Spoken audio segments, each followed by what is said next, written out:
గౌతమ్ గారు ఏంటి దాగి ఉన్న రహస్యం ఏంటి లండన్ పర్యటన వెనక?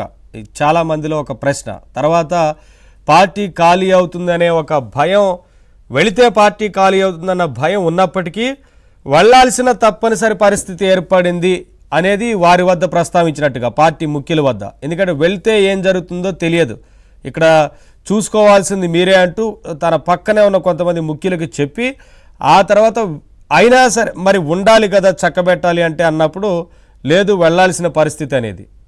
ఏంటి అంత రహస్యం అనేది? పార్టీ ఖాళీ అవటం అనేది ఆయన ఉంటే మాత్రం ఆగిపోతుందండి. ఎంతో కొంత కాపాడుకోవడానికి ప్రయత్నాలు చేస్తారు కదా. ఆయన ఉన్నప్పుడే కదా చాలా మంది 23 మంది పోయినసారి ఆయన ఏం కాపాడుకోగలిగాడు. ఇటు టీడీపీలో జంప్ చేసినప్పుడు ఎవరున్నా గానీ లేకపోయినా గానీ చేయగలిగేది ఏం లేదు. కాకపోతే లండన్ ప్రయాణం పదే పదే ఎందుకు అనేది ఇందాక సార్ కూడా అడిగింది మాత్రం ఖచ్చితంగా ఎందుకనేది చెప్పి తీరాల్సిందే. అవి బయటకు కనిపిస్తున్న నిజాలైతే నిజం కాదు, అదైతే క్రిస్టల్ క్లియర్ గా అర్థమైపోతా ఉంది. వాళ్ళు చెప్పేవన్నీ నిజాలు కాదు అనేది. కూతుళ్ళను చూడటం అంటే అంత కూతుళ్ళ మీద ప్రేమ గారిపోయేవాడైతే ఆయన ప్యాలెస్ లో చాలా ఉన్నాయి కదా, ఏదో ప్యాలెస్ లో పెట్టుకుని చదివించుకునేవాడు. ఇండియాలోనే ఉండేవాళ్ళు. లండన్ పోయి చదువుకునేంత గొప్ప చదువు ఏముందో మరి అక్కడ. సరే ఇంకెవరి ఇష్టం వాళ్ళు అక్కడ చదువుకుంటారు. కాకపోతే ఇక్కడ ఉన్న వెసులుబాటును బట్టి మనం వెళ్ళే ఆస్కారం ఒకటి ఉంటుంది అనేది అన్ని కదా చూసుకోవాల్సింది. అందున లండన్ అని అంటే అందులో ఒక ప్రత్యేకత కూడా ఉంది. అక్కడ కొన్ని చట్టాలు మేము అక్కడ ఉండిపోయే పరిస్థితులను కూడా అనుకూలంగా ఉంటాయి. అందుకనే మరి విజయ్ మాల్యా గాని నీరవ్ మోడీ గాని వెళ్ళిపోయి అక్కడి నుంచి రాలేకపోయిన కారణం కూడా అదే కదా. రాకుండా అక్కడే ఉన్నా కూడా మనం తీసుకురాలేకపోయిన కారణం ఏంటనేది కూడా మనం చూసుకోవాలి.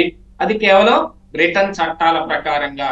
నాకు ప్రాణహాని ఉంది అని ఎవరైనా చెప్పారనుకోండి, బ్రిటన్ అక్కడ ఆశ్రయం ఇస్తుంది.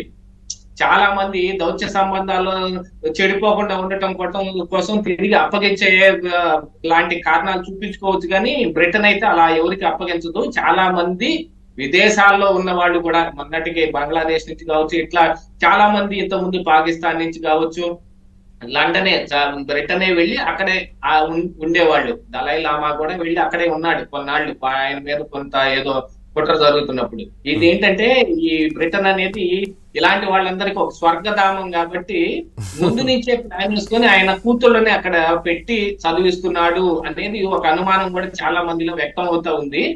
కాకపోతే ఆయన ఏదో పక్కన ఆమ్స్టర్డామ్, ఆ పక్కన ఒక డీవీ కొనుక్కున్నాడు, ఇలాంటివి కూడా చాలా పుకార్లు ఉన్నప్పటికీ కూడా రాష్ట్రం ఎంత అట్టుడికి పోతా ఉంది. యాక్చువల్ గా ఆయన చెప్పిన లెక్క ప్రకారంగా 39 మందిని చంపేశారు, 250 పైన ప్రభుత్వ ఆస్తులు తగలబెట్టేశారు, ప్రైవేట్ ఆస్తులు 300 పైన నాశనం చేసేశారు అని చెబుతుంటే మరి లిస్ట్ ఏమంటే ఏ ఒక్క లిస్ట్ ఇచ్చినా చర్యలు తీసుకుంటామని అసెంబ్లీ సాక్షిగా కూటమి ప్రభుత్వం ప్రకటించిన ఆ లిస్ట్ ఇవ్వలేదు కదా ఇప్పటిదాకా జగన్మోహన్ రెడ్డి గారు.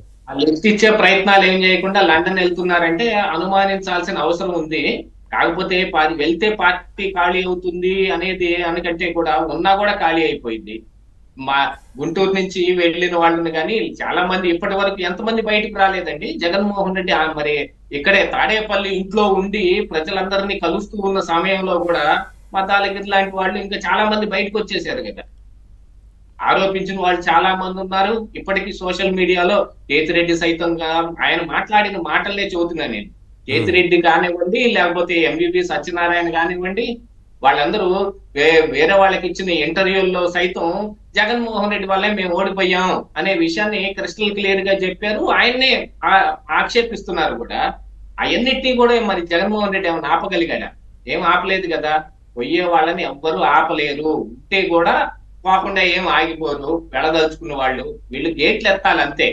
ఇప్పటికేమి వాళ్ళు కానీ వీళ్ళు కానీ ఏం గేట్లు ఎత్తినట్టు ఏం కనిపించడం లేదు కాబట్టి వీళ్ళు ఆగున్నారు. కానీ దీని వెనక ఏదో ఒక మర్మం దాగి ఉంది. కాకపోతే ఎన్నిసార్లు కోర్టులో పిటిషన్ వేస్తున్నా కూడా ఆయనకు పర్మిషన్ ఎలా వస్తుంది? అది అసలు సమస్య. నా దృష్టిలో ఒక పెద్ద సమస్య ఏమిటంటే కోర్టులో పర్మిషన్ ఎలా వస్తుంది? సిబిఐ ఏమైనా సరిగా వాదించటం లేదా? సిబిఐ ఆన్సర్ సరిగా వేయడం లేదా? సిబిఐ ఏం కోరుకుంటోంది? ఎలాగ ప్రవర్తిస్తున్నారు? వాళ్ళు వేసే ఆన్సర్ లో ఏమి ఉన్నాయి అనేది కూడా చూడాల్సిన అంశమే కదా. మరి సిబిఐ మీకు సిబిఐ మీద ఎందుకు వచ్చింది డౌట్?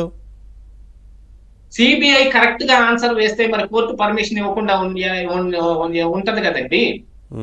ఈయన వెళితే రాడు అనే అంశంలో గాని, ఈయన బెయిల్ రద్దు చెయ్యాలి అన్న అలాంటి పరిస్థితులు ఇప్పుడు ఉన్నాయనే అంశంలో గాని, ఈయన మీద కొత్తగా అంటే గతంలో రాడు అనడానికి లేదు కదా, ఎందుకంటే ముఖ్యమంత్రిగా ఉన్నారు అప్పుడు, రావాల్సిందే.